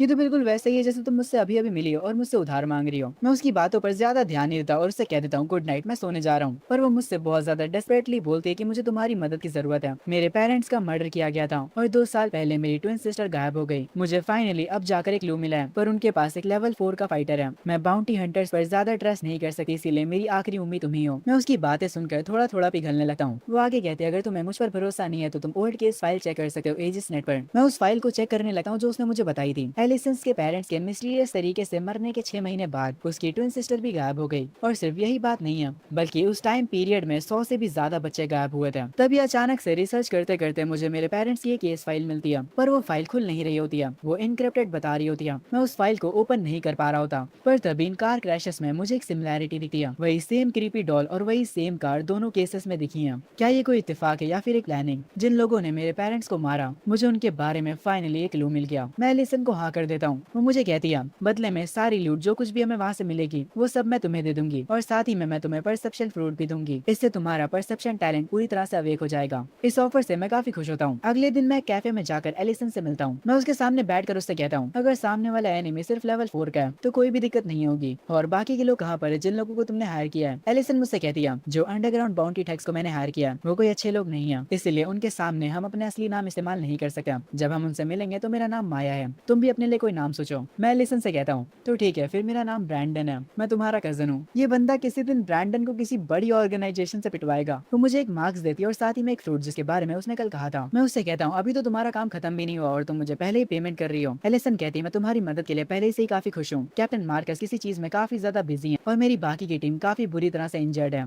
खैर उसके बाद हम दोनों वो मास्क पहन लेते हैं और मैं उस फ्रूट को भी खा लेता हूँ जो एलिसन ने मुझे दिया है। उसे खाते ही मुझे अपने आसपास हो रही हर एक चीजें सुनाई देने लगती हैं और साथ ही में दिखाई भी। मुझे ये टैलेंट काफी पसंद आता है। एलिसन दोबारा से मुझे शुक्रिया कहती है। मैं उससे कहता हूँ चलो तुम्हारी टीम से चलकर मिलते हैं। उसके बाद हम लोग उस लोकेशन पर जाते हैं जहाँ पर एलिसन के द्वारा हायर किए हुए बंदे होते हैं। वो लोग जब मेरे बारे में पूछते हैं तो एलिसन मुझे इंट्रोड्यूस करती है। वो लोग मुझे देखकर कमजोर समझते हैं और मुझ पर हंसने लगते हैं। खैर मेरा परसेप्शन टैलेंट कुछ ही देर में एस रैंक का हो जाता है। अपने परसेप्शन टैलेंट की मदद से मैं उन तीनों को चेक करता हूँ और मुझे पता चलता है कि ये तीनों के तीनों लेवल 4 से कम के हैं। माया मतलब एलिसन आगे प्लान के बारे में बताती है। वो उस विला का पूरा स्ट्रक्चर दिखाती है। वो उन्हें सब कुछ समझाती है गार्ड्स कहाँ पर होंगे और अलार्म कहाँ पर है। पूरे विला में 7 लोग हैं। जो लेवल 4 का फाइटर है वो ऊपर वाले कमरे में होगा। आगे एलिसन सबको उनके रोल समझा देती है और कहती है रेवन और ब्रैंडन तुम लोग फर्स्ट फ्लोर को हैंडल करोगे। विंसेंट और मैं सेकंड फ्लोर को हैंडल करेंगे। हमारा असली टारगेट थर्ड फ्लोर पर है लेवल 4 का साइकिक। जब हम उस पर अटैक करेंगे तो हैंक थर्ड फ्लोर पर पहुंच जाएगा और उसे कुछ देर के लिए पकड़ के रखेगा। हैंक कहता है अगर वो लेवल 4 का साइकिक है तो जब रेवन साइकिक अटैक लॉन्च करेगी तो उसे तो पहले से ही पता चल जाएगा। एलिसन बताती है उसकी चिंता मत करो। हर शाम एक मसाज थेरेपिस्ट आती है उसकी मसाज करने के लिए और एक साइकिक का डिफेंस कमजोर हो जाता है जब वो रिलैक्स होता है। ये सुनकर हैंक खुश हो जाता है। उसके बाद हम लोग प्लान को अंजाम देने के लिए लोकेशन पर पहुंच जाते हैं। कुछ ही देर में उसकी मसाज थेरेपिस्ट आ जाती है। एलिसन हमें ऑर्डर्स देती है 10 मिनट तक रुकने के लिए। जैसे ही 10 मिनट पूरे होते हैं हम लोग अटैक करना शुरू कर देते हैं। रेवन साइकिक अटैक से गार्ड्स को बेहोश कर देती है और एलिसन उन्हें खत्म कर देती है। उसके बाद वो और विंसेंट सेकंड फ्लोर पर चले जाते हैं। हैंक एक ड्रैगन को समन करके थर्ड फ्लोर पर पहुंच जाता है। दूसरी तरफ मैं और रेवन दरवाजे से फर्स्ट फ्लोर पर जाते हैं। रेवन मुझे अपने पीछे रहने के लिए कहती है और वो खुद अकेले ही सारे गार्ड्स को ठिकाने लगा देती है। पर तभी अचानक से एक हाई लेवल का बंदा रेवन पर अटैक करता है। रेवन एक बैरियर बनाकर उसे रोकने की कोशिश करती है पर वो एक ही बार में बैरियर को तोड़ देता है। पर इससे पहले कि वो रेवन पर अटैक करे मैं वहाँ पर आकर उसे एक ही किक में ढेर कर देता हूँ। ये देखकर रेवन शॉक हो जाती है और विंसेंट भी। वो लोग मेरी पावर देखकर समझ जाते हैं कि मैं कोई आम पर्सन नहीं हूँ। विंसेंट तो ये तक कह देता है कि मैं कोई यंग मास्टर हूँ जो कि एक सीक्रेट ऑर्गेनाइजेशन के लिए काम कर रहा हूँ। ये सुनकर रेवन का अफेक्शन मेरे प्रति बढ़ जाता है। तभी हैंक थर्ड फ्लोर पर पहुंचकर उस लेवल 4 के साइकिक को अकेले संभाल रहा होता है। लेवल 4 का साइकिक अपनी पावर्स का यूज करके हैंक को रोक लेता है। जब हम सब थर्ड फ्लोर पर पहुंचते हैं तब वो साइकिक एक इनविजिबल क्लॉक पहन लेता है और हमारी आंखों के सामने से गायब हो जाता है। सब लोग हैरान हो जाते हैं और थोड़े से परेशान भी। मैं तुरंत अपना परसेप्शन का टैलेंट एक्टिवेट करता हूँ और मुझे पता चल जाता है कि वो आदमी है कहाँ पर। वो बिल्कुल हैंक के पीछे खड़ा होता है और उसके हाथ में एक गन होती है। मैं तुरंत हैंक से कहता हूँ वो बिल्कुल तुम्हारे पीछे और उसके पास एक गन है क्योंकि मैंने पहले ही हैंक को बता दिया होता है। इसलिए जब वो साइकिक गोली चलाता है तो हैंक उससे बच जाता है। वो तुरंत मेरी तरफ देखकर मुझे शुक्रिया बोलता है। उस साइकिक को मेरे परसेप्शन के टैलेंट के बारे में पता चल जाता है इसीलिए वो पहले मुझे मारने की कोशिश करता है पर हैंक उसके और मेरे बीच एक दीवार खड़ी कर देता है। पर उस दीवार का कोई भी फायदा नहीं होता। वो गोली उस दीवार को तोड़कर सीधा मेरी तरफ आती है पर अपनी हाई स्पीड की वजह से मैं उससे बच जाता हूँ। हैंक मुझसे उस साइकिक की लोकेशन पूछ रहा होता है। मैं हैंक पर गुस्सा करते हुए कहता हूँ तू पागल है क्या? तेरे पास अर्थ टैलेंट है। बस इस पूरे ग्राउंड को सैंड में बदल दो और उस मोटे आदमी के पैरों के निशान हमें दिख जाएंगे। इस बेवकूफ हैंक को अभी तक ये समझ ही नहीं आया होता। हैंक कहता है यार तुम पढ़े लिखे लोग सच में काफी स्मार्ट होते हो। उसके बाद हैंक पूरे ग्राउंड को तुरंत सैंड में बदल देता है और हमें उस आदमी के पैरों के निशान दिखाई देने लगते हैं। हैंक तुरंत रेत के 2 बड़े हाथों से उसे पकड़ लेता है पर वो मोटा आदमी जैसे ही पकड़ा जाता है वो एक फ्रूट खा लेता है जिसके बाद उसकी पावर्स काफी ज्यादा बढ़ जाती है। उसने अभी अभी लिमिट ब्रेकिंग फ्रूट खाया होता है। ये देखकर सब लोग हैरान हो जाते हैं। हैंक कहता है जल्दी यहाँ से भागो। वो साइकिक पागल हो चुका होता है और वो कहता है मैंने अपनी जिंदगी के 3 साल बेच दिए सिर्फ और सिर्फ 10 मिनट के लिए लेवल 5 का होने के लिए। अब मैं तुम लोगों को यहाँ से जिंदा नहीं जाने दूंगा। वो बंदा हैंक को पकड़ लेता है और उसे एक ही बार में खत्म कर देता है। ये देखकर रेवन और विंसेंट तुरंत वहाँ से भाग जाते हैं और एलिसन भी उनके साथ जाने लगती है पर वो साइकिक एक फ्रीज नाम का अटैक यूज करता है और वो लोग हवा में ही रुक जाते हैं और जमीन पर गिरकर फ्रीज हो जाते हैं। अब वो साइकिक मेरी तरफ आता और कहता है ये सब तुम्हारी गलती है। अगर तुमने मेरी इनविजिबिलिटी को ब्रोक नहीं करा होता तो मुझे वो डेडली लिमिट ब्रेकिंग फ्रूट ना खाना पड़ता क्योंकि सिर्फ तुम्हारी वजह से मैंने अपनी जिंदगी के 3 साल बेच दिए। मैं तुम्हें जिंदा रह के उन 3 सालों तक टॉर्चर करूंगा। वो जैसे ही मेरी उंगलियां काटने के लिए चाकू निकालता है मेरे पास कोई और ऑप्शन नहीं बचता अपना स्लॉटर टैलेंट एक्टिवेट करने के अलावा। जैसे ही मैं अपने स्लॉटर टैलेंट को एक्टिवेट करता हूँ मेरा खतरनाक ऑरा उस पूरी जगह पर फैल जाता है जिसे देखकर साइकिक की फट जाती है। मैं उससे कहता हूँ मामूली इंसान अपने देवता की जजमेंट को फेस करो। मैं सिर्फ एक ही अटैक में उसे खत्म कर देता हूँ और उसकी ब्लड एनर्जी को अब्सॉर्ब कर लेता हूँ। पीछे से एक लड़की जो कि उसकी सेक्रेटरी होती है वो भी वहाँ पर आ जाती है। उसके हाथ में गन होती है और वो मुझ पर फायर करती है।